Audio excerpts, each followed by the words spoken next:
చాలు, నీవే చాలు, యేసు నీవే చాలు. ఇప్పుడు నీవే చాలు, ఎప్పటికీ నీవే చాలు, నీవే చాలు, నీవే చాలు, యేసు నీవే చాలు. ఇప్పుడు నీవే చాలు, ఎప్పటికీ నీవే చాలు. నా సర్వం నీవే, నా ఆనందం నీవే, నీవే చాలు, నీవే చాలు, యేసు నీవే చాలు.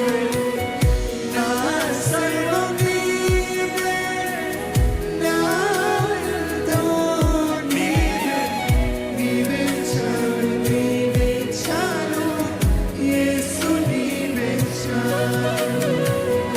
ఈరోజు ఆయన నిబంధన చేయబడిన వారికి ఏ భయం లేదు కదా, ఏ చింత లేదు కదా, ఏ భీతి లేదు కదా. ఇదిగో వాటికి ఊహించి వాటికంటే అత్యున్నతమైన కార్యాలు జరిగించేవాడు. మన జీవితంని మనకి అనుగ్రహించిన దేవుడు, తల్లి గర్భంలో మనల్ని రూపించిన ప్రభు ఒక ఉద్దేశము, ఒక చిత్తము, ఒక ప్రణాళిక, అది సామాన్యమైంది కాదండి. ఏ ఒక్కరు దేవుడి దృష్టిలో ఈరోజు సామాన్యులు కాదు. ప్రతి ఒక్కరు ఘనమైన వారే. ప్రతి ఒక్కరి పట్ల దేవుడు కలిగి ఉన్నది ఘనమైన చిత్తమే, ఘనమైన తలంపే, ఘనమైన ఉద్దేశమైన, ఘనమైన రీతిగా జీవింపజేయాలని దేవుడు ఆశపడుతున్నాడు. ఈరోజు నీవు దేవుని దృష్టిలో గనుడుగా ఉండాలని దేవుడు కోరుతున్నాడు.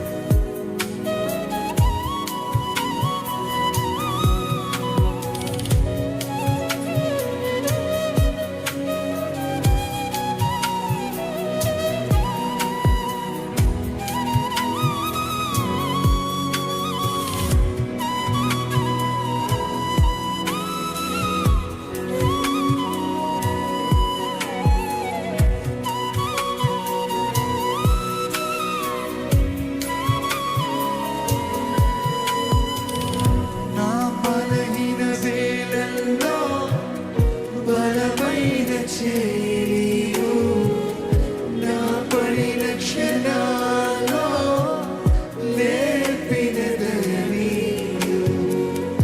నా బలహీన వేళల్లో బలమైన చేయి నీవు, నా పడిన క్షణాల్లో లేపిన దయ నీవు.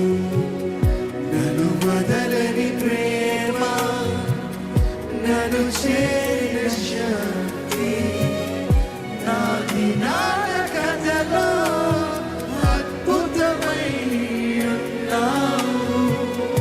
నాకు ఇంకెవరు లేరు, నీ చెప్తే నా నిలయం. లోకమంత మారినా నీ వాక్యమే సత్యం. నాకు ఇంకెవరు లేరు, నీ చెప్తే నా నిలయం. లోకమంత మారినా నీ వాక్యమే సత్యం. నా హృదయం చెబుతుంది, నా ప్రాణం పాడుతుంది, నీవుంటే చాలును, యేసు చాలును, యేసు నీవే చాలు, నీవే చాలు, యేసు నీవే చాలు. ఇప్పుడు నీవే చాలు, ఎప్పటికీ అందరూ చెప్తామా, నీవే చాలు, నీవే చాలు, నీవే చాలు, యేసు నీవే చాలు. ఇప్పుడు నీవే చాలు, ఎప్పటికీ నీవే చాలు. నా సర్వం నీవే, నా ఆనందం నీవే, నీవే చాలు, నీవే చాలు, యేసు నీవే చాలు.